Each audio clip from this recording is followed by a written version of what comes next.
is Anthony Clark, and I'm a teacher at Oak Park River Forest High School. Hello, Mr. Clark. What's up? Can you start by telling us a little bit about your organization and how it came to be? Sure. So the name of my nonprofit organization is an official 501c3 nonprofit. It's called Suburban Unity Alliance. And in the year 2016, in the neighboring community of Forest Park, there was a report of a racist incident that occurred at a local establishment. And due to the nature of the incident, it raised a lot of eyebrows, raised a lot of awareness. And what I saw was so many different individuals within the Oak Park community, Forest Park community, River Forest community, etc., start to share out their own experiences. And part of that, or attached to those experiences, was the idea that many people did not feel unified, within the community and surrounding community. So initially I called for a march to call for unity, to call for individuals of different backgrounds that shared community to come together to denounce the racism that had been reported to have occurred, and to identify ways moving forward that we could create a more supportive community and surrounding community, and support individuals when they do indeed experience such instances of racism, sexism, homophobia, ableism, transphobia, so on and so forth. So that's how initially Suburban Unity Alliance came to be, because the march was very successful.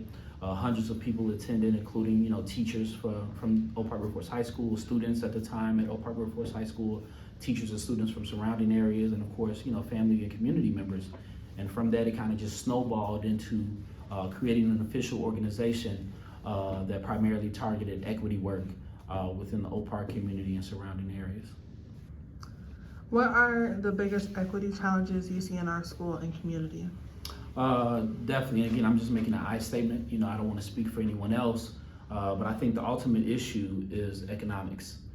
We have so many individuals that lack generational capital, generational wealth, and when I say that, it's not just money, it's not just financial, it's also social capital. Because when you talk about generational capital that's passed down throughout the generations, and whether it's economic or social, passing it down helps to create greater safety nets, helps to create greater supports, helps to create greater access to opportunity for those individuals that receive that capital. And due to the nature of the United States, I don't believe that the majority of individuals within this community or society truly have equal access or equitable access to social and economic capital.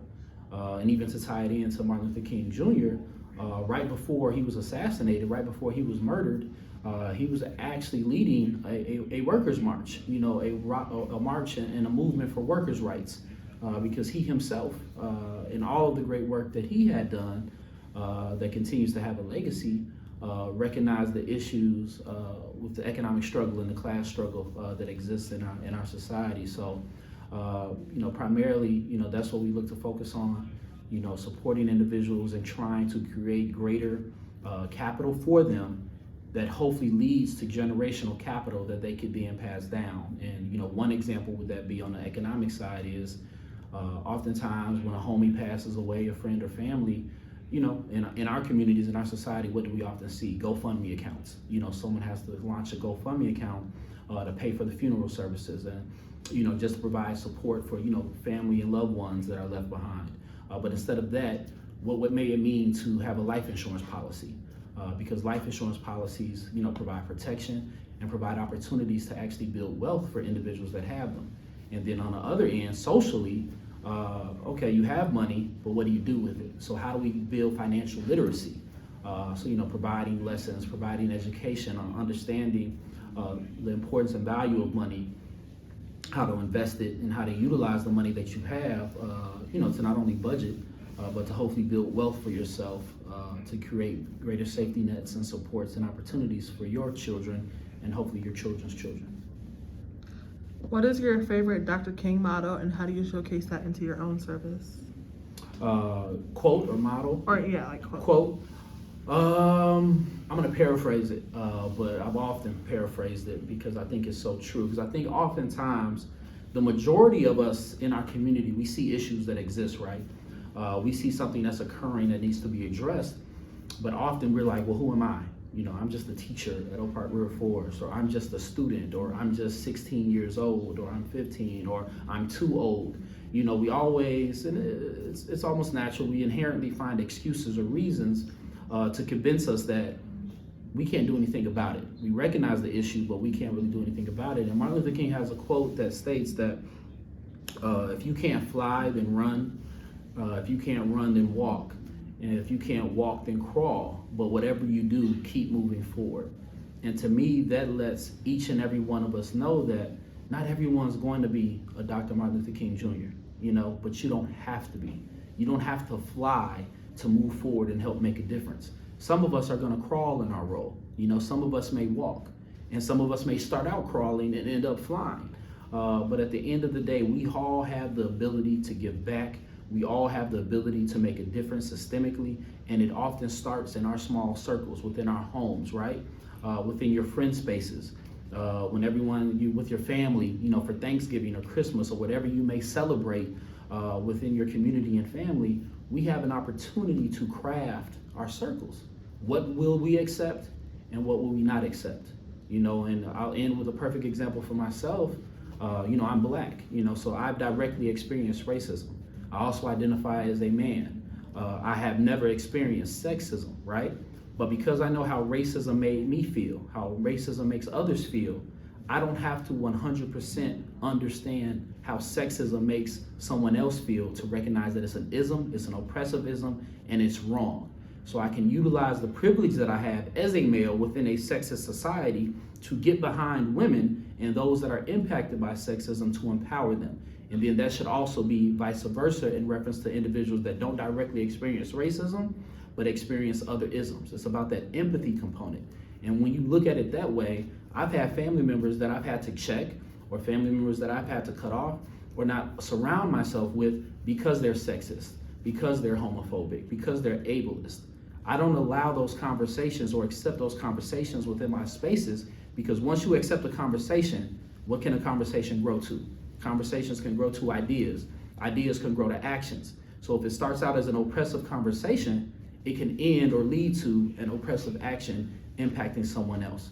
So at the end of the day, at the very least, let's crawl, let's move forward, and let's begin to shape our personal spaces, which then interconnectedly will help shape our environment. Is there an MLK of this generation that you think people should know more about? Honestly, no. You know, again, I think, you know, everyone plays a role, but I honestly don't believe we currently have leaders at that level, you know, of a Martin Luther King Jr., Dr. Martin Luther King Jr., of a Chairman Fred Hampton. We have individuals that, again, they play their role, you know, they play their part, but there's a reason that Dr. Martin Luther King was assassinated.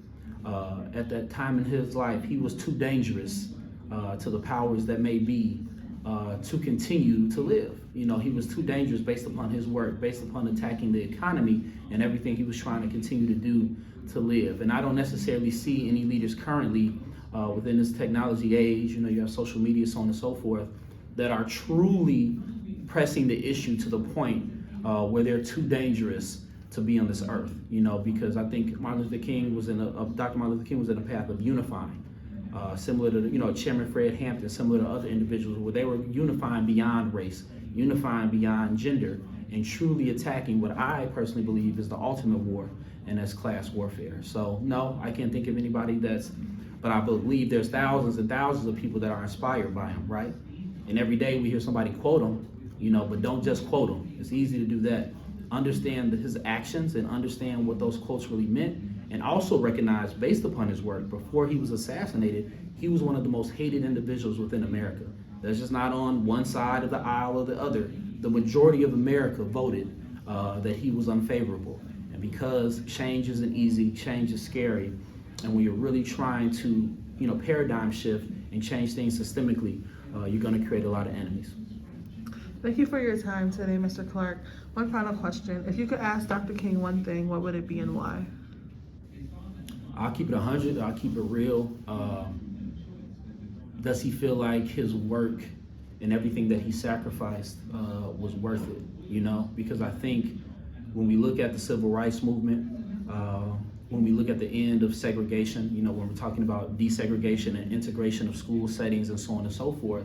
I cannot speak for him and others at that time, but I think for the most part, individuals envisioned when we ended segregation that there would be greater equity, right? There would be less segregation. But now, in a sense, instead of it being race as the primary factor in segregation, it's still economics, right? So you will have communities that are primarily black or brown that are impoverished, that are still segregated from communities with higher property taxes and higher property values and better school systems, so on and so forth, that those property taxes feed into.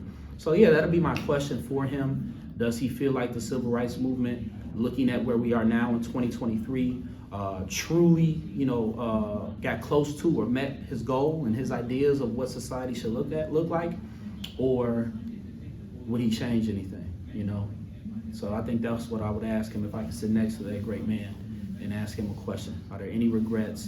Does he feel like anything should have been done differently, looking at where we are now? Because we're so polarizing as a nation now.